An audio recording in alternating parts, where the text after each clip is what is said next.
এয়া আকাশবাণী গুৱাহাটীৰ মহাবাহু। প্ৰতিটো ঘৰৰে বাণী আকাশবাণী, সকলোৰে হৃদয়ৰ বাণী আকাশবাণী। আমি আগবাঢ়িছো আপোনালোকৰ সৈতে অন্তৰংগ সম্পৰ্ক গঢ়িবলৈ। মাত্ৰ এটা ক্লিকতে আমাৰ কেন্দ্ৰবোৰৰ অনুষ্ঠান লাইভ, সংগীত, নাটক, খেল আৰু প্ৰতিটো পলৰ নিৰ্ভৰযোগ্য বাতৰিৰ সৈতে আমাৰ ৱেবছাইট akashbani.gov.in ত নতুন ভাৰত, নতুন আকাশবাণী। আমাৰ যুৱবাণীৰ পৰা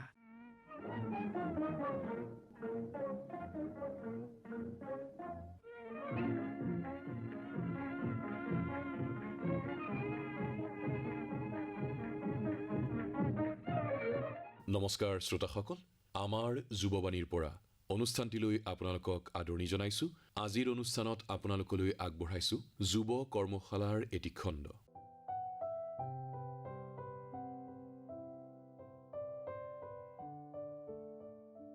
যুৱ কৰ্মশালাত অসমীয়া চিৰসেউজ গীতৰ চৰ্চাৰ এটি ধাৰা আমি আৰম্ভ কৰিছিলোঁ আকাশবাণী গুৱাহাটীৰ যুৱবাণীত, আৰু সেই ধাৰা অব্যাহত ৰাখি আমি কেইবাগৰাকীও বিশিষ্ট গীতিকাৰ, সুৰকাৰ, সংগীত শিল্পীক আমাৰ অনুষ্ঠানৰ অতিথিৰূপে পাইছোঁ।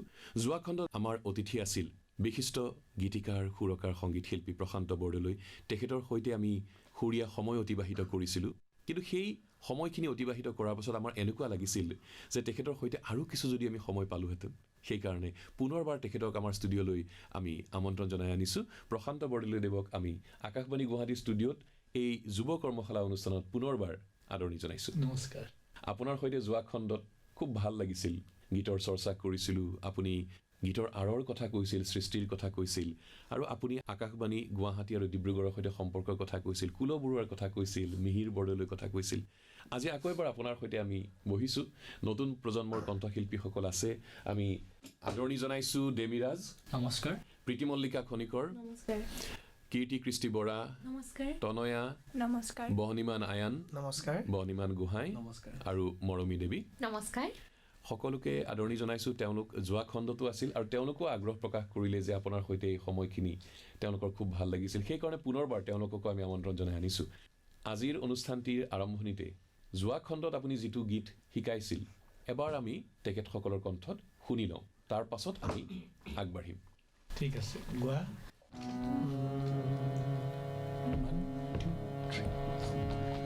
ভাল লাগে মোৰ ফুল পাহি পুৱা উঠিয়ে দেখি, ভাল লাগে মোৰ পুৱা উঠি নিশাৰ সপোন ৰচি,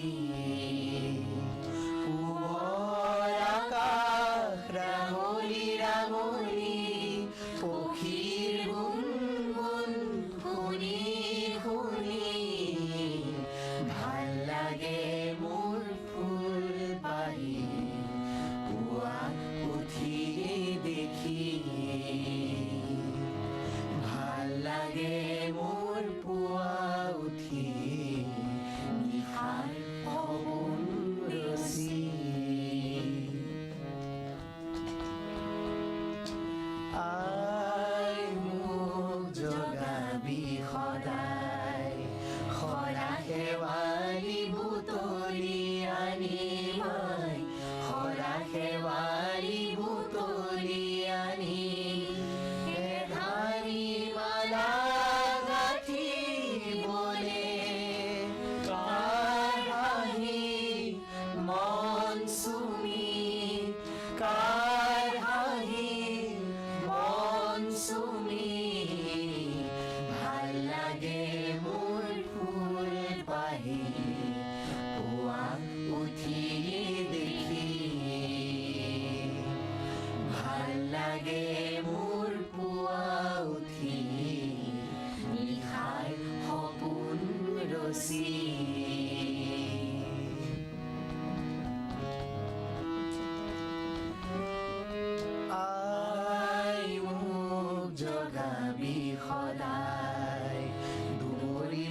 লাগে মোৰ খুব ভাল লাগিল শুনি আৰু তেখেতসকলৰ মনতো আছে যোৱা খণ্ডত শিকিছিল বৰ ধুনীয়াকৈ আজি গাইছে চৰ্চা অব্যাহত ৰাখিছে ভাল লাগিছে আজিৰ অনুষ্ঠানত আপুনি কোনটো গান শিকাম বুলি ভাবিছে আজি যিটো গীত শিকাম বুলি ভাবিছোঁ মোৰ বৰ প্ৰিয় হয় গীতটো বিশেষ প্ৰিয় আৰু কথা হ'ল কি এই গীতটো লিখি সুৰ কৰি গোৱাইছিলোঁ কণ্ঠদান কৰিছিলে আমাৰ সকলোৰে চিৰনমস্য ডক্টৰ ভূপেন হাজৰিকা সেইকাৰণে গীতটো খুব বিশেষ আপোনাৰ অন্তৰ খুব আপোন আৰু প্ৰথমে এই গীতটিৰ কথা যেতিয়া ওলাই বা মই ক'ৰবাত কিবা কাৰণে গীতটো জুৰিবলগীয়া হয় মই সদায় তেখেতক শ্ৰদ্ধা জনাই লওঁ কাৰণ ভূপেন দা আমাৰ সকলোৰে অন্তৰত বিৰাজমান সদায় আছে সেয়ে মই এই গীতটি আৰু ভূপেন দাক যেতিয়া শিকাইছিলোঁ ভূপেন দাই যেতিয়া গীতটি গাইছিলে বম্বেৰ ষ্টুডিঅ'ত অতি ভাল লগা মুহূৰ্ত আছিল আৰু তেখেতে মন প্ৰাণ ঢালি এই গীতটো গাইছিল সেই গীতটোকে আজি মই এওঁলোকক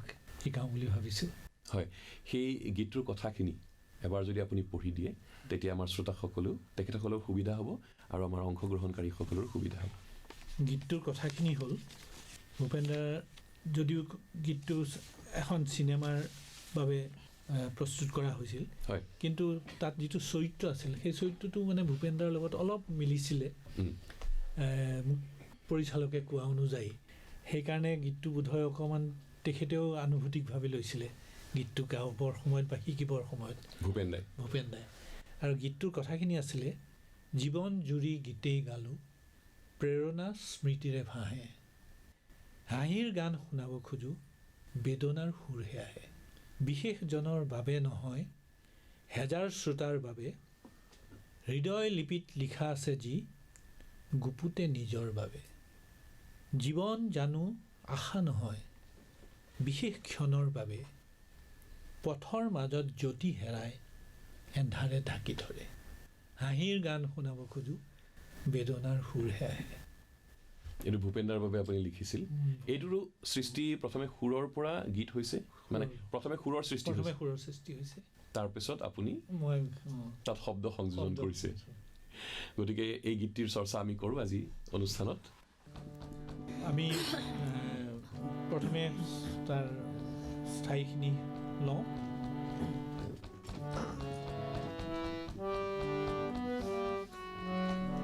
এবাৰ শুনি লোৱা জীৱন জুৰি গীতে গালো প্ৰেৰণা স্মৃতিৰে ভাহে জীৱন জুৰি গীতে গালো প্ৰেৰণা স্মৃতিৰে ভাহে হাঁহিৰ গান শুনাব খোজোঁ হাঁহিৰ গান শুনাব খোজোঁ বেদনাৰ সুৰহে আহে গাবা জীৱন জুৰি গীতে গালোঁ প্ৰেৰণা স্মৃতিৰে ভাহে জীৱন জুৰি গীতে গালোঁ প্ৰেৰণা স্মৃতিৰে ভাহে হাঁহিৰ গান শুনাব খোজোঁ হাঁহিৰ গান শুনাব খোজোঁ বেদনাৰ সুৰহে আহে জীৱন জুৰি গীতে গালোঁ প্ৰেৰণা স্মৃতিৰে ভাহে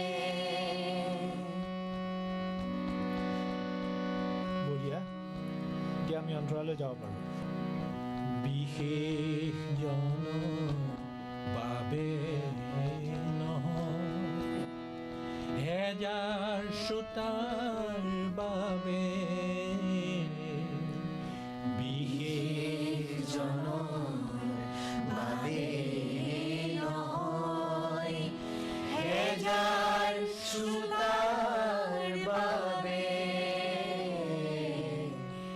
হৃদয় লিপিত লিখা আছে যি হৃদয় লিপিত লিখা আছে যি বুকুতে নিজৰ বাবে বিশেষ জনৰ বাবে নহয় হেজাৰ শ্ৰোতাৰ বাবে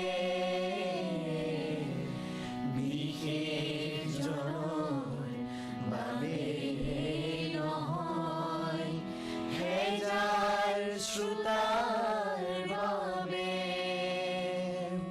হৃদয় লিপিত লিখা আছে যি হৃদয় লিপিত লিখা আছে যি বুকুতে নিজৰ বাবে হাঁহিৰ গান শুনাব খোজো হাঁহিৰ গান শুনাব খোজো বেদনাৰ সুৰহে আহে জীৱন-জুৰি গীতে গালো প্ৰেৰণাৰ স্মৃতিয়ে ভাহে পিছৰ অন্তৰালৈ যাওঁ আমি দ্বিতীয় অন্তৰা জীৱন জানো আশা বিশেষ ক্ষণৰ বাবে জীৱন জানো আশা নহয় বিশেষ ক্ষণৰ বাবে জীৱন জানো আশা নহয় বিশেষ ক্ষণৰ বাবে পথৰ মাজত যদি হেৰাই পথৰ মাজত যদি হেৰাই এন্ধাৰে ঢাকি ধৰে হাঁহিৰ গান শুনাব খোজো হাঁহিৰ গান শুনাব খোজো বেদনাৰ সুৰহে আহে জীৱন-জুৰি গীতে গালো প্ৰেৰণাৰ স্মৃতিয়ে ভাহে হৈছে ন গাব পাৰিবা এতিয়া ভাল গাইছে মানে গানটো ইমান সহজ নহয় তাৰমানে গানটো ইমান সহজ নহয় কিন্তু খুব ধুনীয়াকৈ গাইছে আৰু এবাৰতে তেওঁলোকে শিকি লৈছে তাকেতো মোৰ বৰ ভাল লাগিছে এবাৰ সকলোৱে গাই শুনাব নেকি চবেই গাই তাৰ পাছত আমি আন এটি গীতলৈ যাম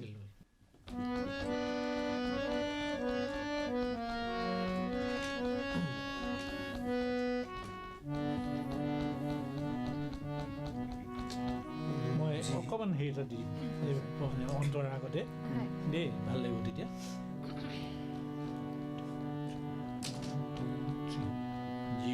জীৱন-জুৰি গীতে গালো প্ৰেৰণাৰ স্মৃতিয়ে ভাহে জীৱন-জুৰি গীতে গালো প্ৰেৰণাৰ স্মৃতিয়ে ভাহে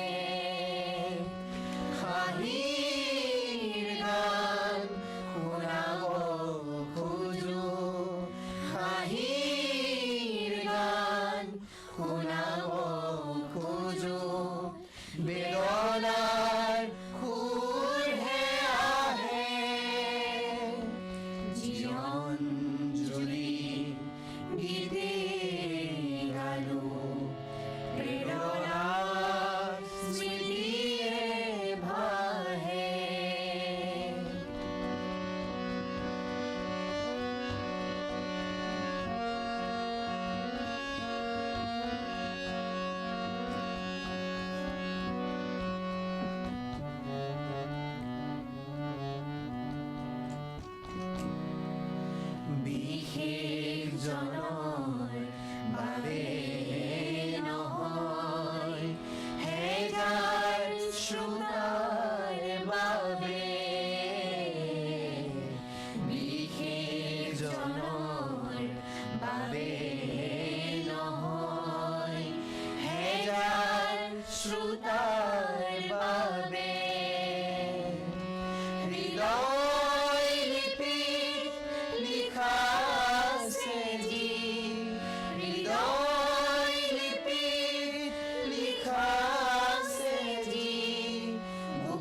সঁচাকৈ খুব ভাল লাগিল, খুব ভাল লগা এটি গীত আৰু আজি ইমান ধুনীয়াকৈ গাইছে সকলোৱে। বৰ সুন্দৰকৈ গাইছে তেওঁলোকে, গানটো ইমান সহজ নহয় কিন্তু ইমান কম সময়ত ইমান সুন্দৰকৈ লৈছে আৰু গাইছে। হয়, সঁচাকৈ মই মানে অলপ অভিভূত হৈ গৈছোঁ। আৰু ভূপেন দাক যেতিয়া আপুনি শিকাইছিল সেই মুহূৰ্তটোৰ কথা কওকচোন। সেই মুহূৰ্তটো সঁচাকৈ বৰ মানে মই ভাবোঁ সদায় গীত লিখি সুৰ কৰি শিল্পীক কোৱাওঁ, গতিকে অভিজ্ঞতা কিছু আছে, বহু শিল্পীক পাইছোঁ। হয়, আৰু মই ভূপেন দাক যেতিয়া গীতটো দিছিলোঁ, অৱশ্যে 3টা গীত একেলগে কৰিছিলোঁ বম্বেত এখন ছবিৰ বাবে। হয়, যি কি নহওক মই ভাবিছিলোঁ সেইটো বহুত বছৰ আগৰ কথা। মই ভাবিছোঁ ভূপেন দাইনো ক'ত শিকিব মোৰ পৰা গান। মই সেইকাৰণে এটা সুন্দৰকৈ মিউজিক টিউজিক দি এটা কেছেটত লৈ গৈছিলোঁ। ভূপেন দাই গানকেইটা শুনিলে ভালকৈ, শুনি ভাল পালে, গীতকেইটা ভাল হৈছে বোলে, এই গীতটো খুব ভাল পালে, অলপ আনুভূতিক হৈ গ'ল মানুহজন। তাৰপৰা মই ক'লোঁ যে ভূপেন দা হেৰি আমুক তাৰিখে ৰেকৰ্ডিং, মই চব ঠিক ঠাক কৰি থৈছোঁ, আপুনি একো অসুবিধা নাপায়, আপোনাক মই লৈ যাম। ভূপেন দাই ক'লে নহয় নহয়, মই শিকিম তোমাৰ পৰা, তুমি এটা ভাল হাৰমনিয়াম যোগাৰ কৰা, মই শিকিম। মোৰতো শুনি বৰ ভাল লাগিল, হাৰমনিয়ামৰ যোগাৰ হ'ল, ভূপেন দাক লৈ আনিলোঁ। ভূপেন দাই মানে প্ৰায় 12টা বজাৰ পৰা 4টামান বজালৈকে ইমান মন পুতি গানটো শিকিছে, আৰু প্ৰতিটো মানে কেনেধৰণে প্ৰকাশ কৰিব, আনকি সেইটো কথা তেওঁ মাজে মাজে সোধে। সেইটো বৰ ডাঙৰ কথা। ভূপেন দাই যদি সোধে মই কি প্ৰকাশ কৰিম, মোৰ উত্তৰ দিবলৈ বহুত দিগদাৰ হয়। সৃষ্টিটো যেতিয়া আপোনাৰ, গতিকে আপোনাৰ পৰা তেওঁ বুজি ল'বলৈ চেষ্টা কৰে, সাংঘাতিক কৰে যে তুমি যে এই নোটটো দিলা, তে মই কি প্ৰকাশ কৰিম, তেওঁ কয় ডাঙৰ। আৰু যি কি নহওক গীতটো সেইকাৰণে বৰ ভাল লগা গীত এটা সৃষ্টি হ'ল। আৰু এই কথাখিনি যে আপুনি ক'লে তাৰ পৰা আচলতে শিকিবলগীয়া বহুত আছে নতুন সকলেও। আৰু মই লগতে এইটো কথা সদায় কওঁ যে আনক যেতিয়া গীত শিকাওঁ, সকলোৰে প্ৰতিজন শিল্পীৰে স্বকীয় প্ৰতিভা ইমান আছে, মানে সেইখিনি মই নিজে পাইছোঁ। প্ৰত্যেকজন শিল্পীয়ে স্বনামধন্য এই ক্ষেত্ৰত, কিন্তু ভূপেন দা অনন্য। আৰু মই যেতিয়া গীত শিকাইছোঁ সকলোকে সুবিধাটো পাইছোঁ যে গীত এটা শিকাবলৈ, ইমান ভাল ভাল আৰ্টিষ্ট। কিন্তু ভূপেন দাক শিকাওঁতে মই শিকোৱা নাই, ভূপেন দাক শিকাওঁতে মই শিকিছোঁ। এইটো মোৰ জীৱনৰ আটাইতকৈ ডাঙৰ আশীৰ্বাদ মোৰ, যে ভূপেন দাক গান শিকাওঁতে মই শিকিছোঁ যে কেনেকৈ গান এটা শিকিব লাগে, কেনেকৈ গানটোৰ ভিতৰত সোমাব লাগে, কেনেকৈ হৃদয়ংগম কৰিব লাগে। তেতিয়া দায়িত্ব যিজনে শিকায় তেওঁ বাঢ়ি যায়। আৰু সেইকাৰণে এই গীতটো মোৰ খুব অতি মানে মৰমৰ হৈ থাকি গ'ল। আপোনালোকৰ সৌভাগ্য যে তেখেতক ইমান ওচৰৰ পৰা তেনেকৈ পাইছিল, আপুনি শিকাইছিলোঁ তেখেতক আৰু তেখেতে শিকিছিল আপোনাৰ পৰা। আৰু আজি আপোনাক আমি পাইছোঁ, তেখেতক এই কণ্ঠশিল্পীসকলে তেওঁলোকক ওচৰৰ পৰা তেখেতক পোৱা নাই, কিন্তু আপোনাৰ পৰা যিখিনি কথা শুনিছে সেই কথাখিনিয়ে তেওঁলোকৰ এই সংগীতৰ জীৱনটোকো সমৃদ্ধ কৰিব। খুব ভাল লাগিছে আপোনাৰ পৰা এই কথাখিনি জানি। আৰু আপুনি যেতিয়া আহিছে, শাৰদী কোমল গীতটিৰ কথা যদি নোলায় কিবা এটা আধৰুৱা যেন লাগিব। নিশ্চয় ময়ো অলপ অনুভৱ কৰোঁ সেই কথাটো, মানে গীত এটা কেতিয়া কেনেকৈ হৈ যায় আৰু কেনেকৈ মানুহে লৈ লয়, এইটো সঁচাকৈ বৰ ডাঙৰ কথা। আমাৰ লগ পাবলৈ মন যায় মুনমী বৰাক কেতিয়াবা আমাৰ ষ্টুডিঅ'ত লগ পাবলৈ মন যায়, কিন্তু সেই সৌভাগ্য আমাৰ হোৱা নাই। আৰু আপুনি তেখেতক পাইছে, কেনেকৈনো মুনমী বৰাক সেই গীতটি শিকাওঁতে, তেতিয়াতো তেওঁ ইমান বয়সীয়াও নাছিলে, তেতিয়া 13-14 বছৰৰ। তাৰমানে কি হ'ল, এইটো মুনমী পোৱা কাহিনীটো এনেকুৱা, মই যেতিয়া ভূপেন দাকে গীতৰ কাৰণে গৈছিলোঁ 83ত, এই জীৱনজুৰি গাবলৈ যাওঁতে, তেতিয়া মই এঘৰ মানুহৰ ঘৰত, তেওঁলোকে ক'লে সৰু ছোৱালীজনী 6 বছৰীয়া ছোৱালীজনী গান গাইছে, টেপত কৰা আছে, শুনকচোন। শুনিলোঁ, মোৰ মাতটো মনত থাকি গ'ল। কিবা এটা 6 বছৰীয়া ছোৱালী, 6 বছৰতে আপুনি শুনিছে? মই শুনিছোঁ, তাইৰ 6 বছৰ, মই লগ পোৱা নাই। তাৰপিছত এদিন মই গুৱাহাটীত পূব শৰণীয়া দি আহি আছোঁ, তেতিয়া মোৰ ভতিজা এজনৰ লগত তেওঁ ক'লে বোলে ইয়াতে ছোৱালীজনী থাকে, সৰু ছোৱালী মুনমী বৰা, বৰ ভাল গায়। মোৰ নামটো তৎক্ষণাত ষ্ট্ৰাইক কৰিলে। মই বোলো তাইতো বম্বেত থাকে, বোলে নহয় এতিয়া আহিছে। মোৰ মানে সেইদিনা কি হ'ল, মই ডিব্ৰুগড় যাব লাগে, মোৰ হাতত মানে 15 মিনিটমান এক্সট্ৰা সময় আছে। মই তেওঁক ক'লোঁ যে মই খালি গৈ ছোৱালীজনীক খালি চাব খুজিছোঁ। তাৰপিছত গ'লোঁ ভিতৰলৈ সোমাই, মাকক লগ পালোঁ, তাই নাই বজাৰলৈ গৈছে।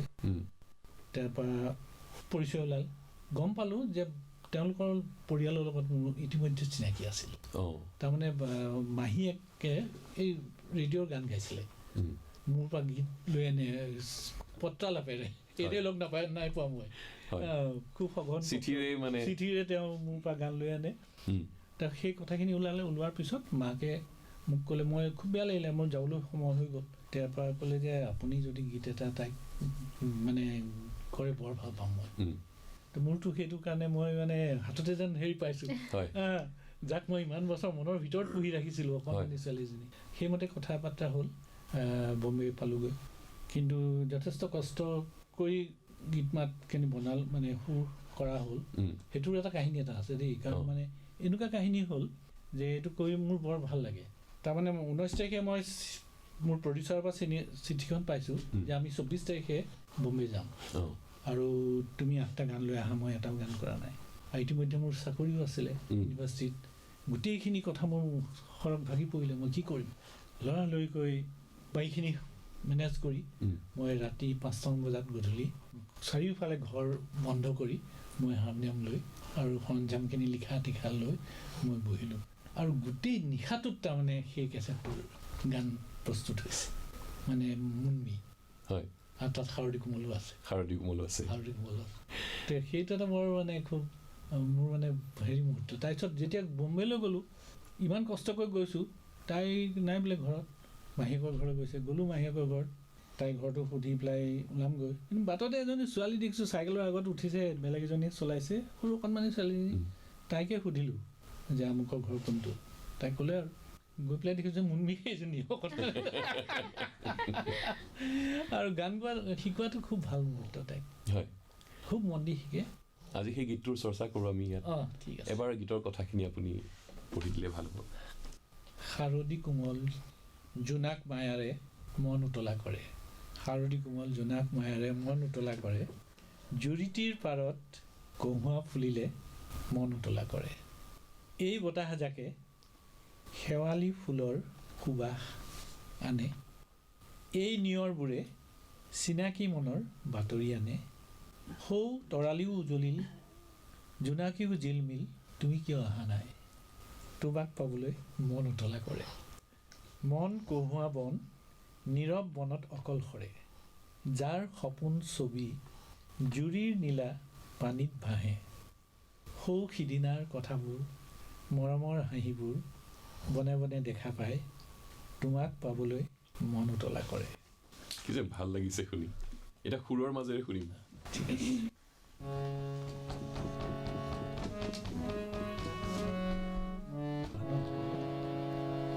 শাৰদী কোমল জোনাক মায়াৰে মন উতলা কৰে, শাৰদী কোমল জোনাক মায়াৰে মন উতলা কৰে, জুৰিটিৰ পাৰত কহুৱা ফুলিলে মন উতলা কৰে,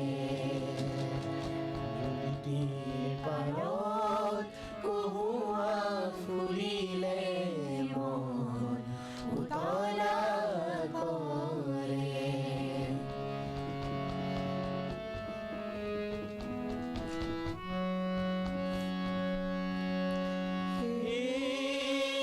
বতাহজাকে শেৱালি ফুলৰ সুবাস আনে,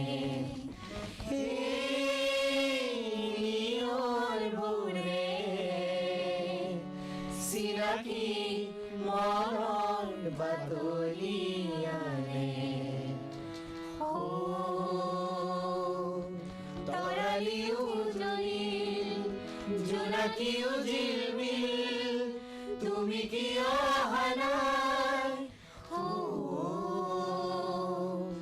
তৰালিও উজলিল, জোনাকীও জিলমিল, তুমি কিয় অহা নাই, তোমাক পাবলে মন উতলা কৰে। শাৰদী কোমল জোনাক মায়াৰে মন উতলা কৰে।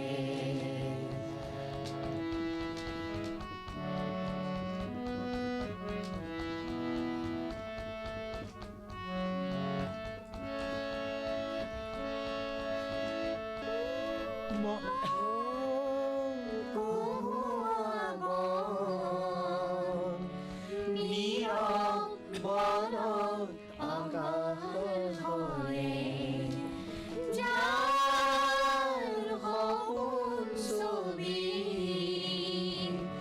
জুৰি নীৰা পানী হাঁহে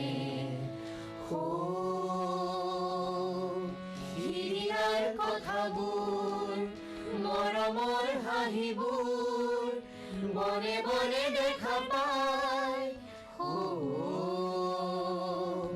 সিদিনাৰ কথাবোৰ মৰমৰ হাঁহিবোৰ বনে বনে দেখা পায় তোমাক পাবলে মন উতলা কৰে শাৰদী কোমল জোনাক মায়াৰে মন উতলা কৰে জুৰিদিৰ পাৰত কহুৱা ফুলিলে মন উতলা কৰে মন উতলা কৰে মন উতলা কৰে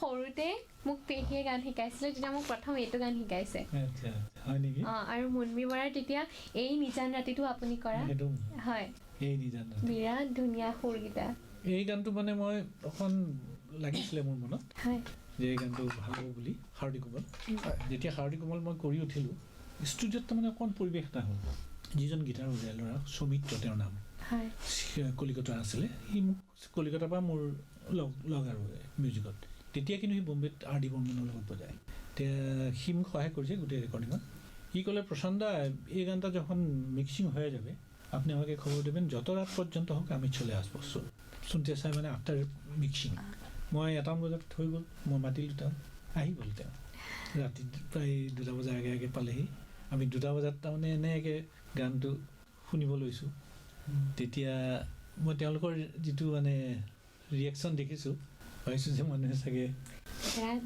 বিৰাট ধুনীয়া গানটো আৰু মুনমীৰ ভাল লাগে ভাবিলে মানে কি এখন ছবিত কৰিছিলোঁ মই তাই 4টা গান গাইছিলোঁ আমাৰ হৈ গ'ল ৰেকৰ্ডিং মিউজিক টিউজিক চব কৰা হৈ গ'ল তাৰপিছত সেইদিনা তাৰমানে তাইৰ ভইচ টাইমিং আছে আৰু তাৰপিছত গুচি আহিম আৰু গৈছোঁ মই ৰাতিপুৱা তাই 102 103 নিজৰ তাৰ মই তাই কৈছে বোলে গাম মই গান মোৰ লাইনে তুমি কেনেকৈ গাবা বোলে নহয় আপুনি আমাৰ 16জন মানুহ গৈছিলে চিনেমাখনৰ গ্ৰুপৰ মানুহ কৈছে আৰু ইমানবোৰ মানুহ কেনেকৈ বম্বেত মোৰতো বহুত দিন গান বেমাৰ হ'ব পাৰে মই নাই আমি ৰম তাৰপিছত তাই নুশুনিলে গধূলি তথাপিও ক'লে খবৰ এটা ল'বচোন মাকে ক'লে গ'লোঁ গধূলি তাই দৰৱ চব খাই বোলে গাব তাই এতিয়া গান তাৰপৰা আহিলে আহি মাকৰ কোলাত শুই থাকি তাই মই দৰৱ আনি দিওঁ দৰৱ খাই এটা গায় আকৌ শুই যায় আকৌ দৰৱ খাই গাই গোটেই ৰাতি তাই 4টা গান গালে 4টা গান গাই তাৰপিছত সেইবাৰ এম্পায়াৰ যি মানে ইষ্টাৰ্ণ মোশ্যন পিকচাৰ্ছ এছ'চিয়েশ্যন তাই বেষ্ট ছিংগাৰ পাইছিলে এই গানটো দিছোঁ এইবাৰ এই নিজান ৰাতি নহয় ডুৱেটত দিলা কিনো ৰং নেযায় মচা চাওঁতে চাওঁতে 2টা খণ্ডত আপোনাৰ সৈতে আমি সুৰীয়া সময় অতিবাহিত কৰিলোঁ যোৱা খণ্ডত আমি এটা গীতৰ চৰ্চা কৰিলোঁ এইটো খণ্ডত 2টা গীতৰ চৰ্চা কৰিলোঁ কিন্তু বিদায় দিবলৈ মন যোৱা নাই আপোনাক আচলতে আপোনাৰ সৈতে সময়খিনি যেন আৰু দীঘলীয়া হওক সেয়াই আমাৰো ইচ্ছা কিন্তু যেহেতু ঘড়ী কাটা ইংগিত দিছে অনুষ্ঠান সামৰিব লাগিব আপুনি এইখিনি সময় দিলে আকাশবাণী গুৱাহাটীলৈ আহিলে আৰম্ভণি আপোনাৰ আকাশবাণী গুৱাহাটীৰ পৰা হৈছিল আৰু গুৱাহাটীলৈ আপুনি আহিল আকৌ ভাল লাগিছে আমি আশা কৰিছোঁ অনাগত সময়ত আকৌ আপোনাক আকাশবাণী গুৱাহাটীৰ ষ্টুডিঅ'ত লগ পাম নিশ্চয় আৰু মোৰ তাৰমানে এটা সাংঘাতিক অনুভৱ মোৰ হৈছে মানে আজি এওঁলোকক পাইছোঁ এওঁলোক আটাইকেইগৰাকী ইমান সুন্দৰ সুন্দৰ মাত ইমান সুন্দৰকৈ গাইছে তোমাকো পাইছোঁ আৰু এই মই নিজেও এই অতীত সেই সময়খিনিলৈ উভতি গৈছে আপোনাৰ মনটো উভতি গৈছে আৰু আজি যাক যাক পালোঁ সকলোলৈ মোৰ আন্তৰিক স্নেহ শুভেচ্ছা থাকিলে ধন্যবাদ জনাইছোঁ আৰু আমাৰ অংশগ্ৰহণকাৰীসকলক ধন্যবাদ জনাব বিচাৰিছোঁ মৰমী বহ্নিমান দুয়োগৰাকী বহ্নিমান তনয়া কীৰ্তি প্ৰীতি মল্লিকা আৰু ডেমিৰাজ আটাইকেইগৰাকীক ধন্যবাদ জনাইছোঁ কিন্তু আমি অনুষ্ঠানটি সামৰোঁ শাৰদী কোমল গীতটি আকৌ এবাৰ সকলোৱে একেলগে গাই আমি অনুষ্ঠানটি সামৰিম ধন্যবাদ জনাইছোঁ প্ৰাণজিৎ প্ৰীতম কলিতা, ধন্যবাদ জনাইছোঁ স্নেহা পাঠক, ধন্যবাদ জনাইছোঁ ডেইজি গগৈ।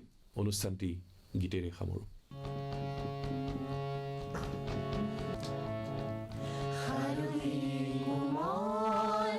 জোনাক মায়াৰে মন উতলা কৰে, জুৰিৰ পাৰত কহুৱা ফুলিলে মন উতলা কৰে,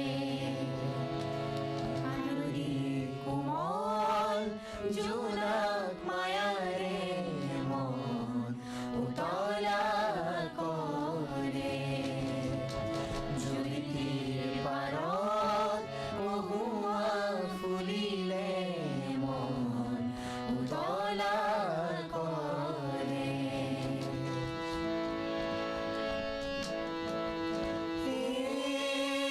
বতাহ জাগে শেৱালি ফুলৰ সুবাসনে,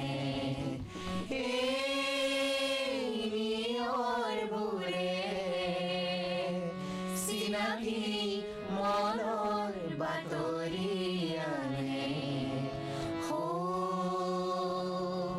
তৰালি উজলিল জোনাকী জিলমিল, তুমি কিয় অহা নাই,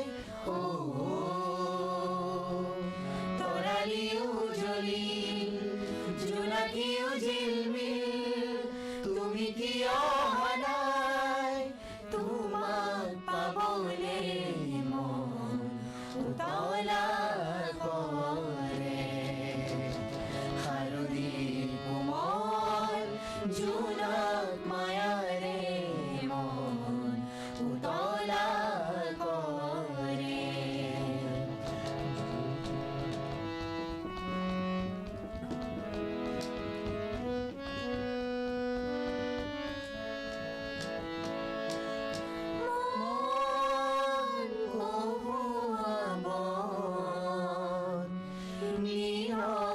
বনৰ অকল হৰে, যাৰ সপোন ছবি জুৰিৰ নীলা পানী হাঁহে, সিদিনাৰ কথাবোৰ মৰমৰ হাঁহিবোৰ বনে বনে দেখা পায়, সিদিনাৰ কথাবোৰ মৰমৰ হাঁহিবোৰ বনে বনে দেখা পায়, তোমাক পাবলে মন উতলা কৰে, হালধিৰ কোমল জোনাক মায়াৰে মন উতলা কৰে, জুৰিটিৰ পাৰত কহুৱা ফুলিলে মন উতলা কৰে, মন উতলা কৰে, মন উতলা কৰে।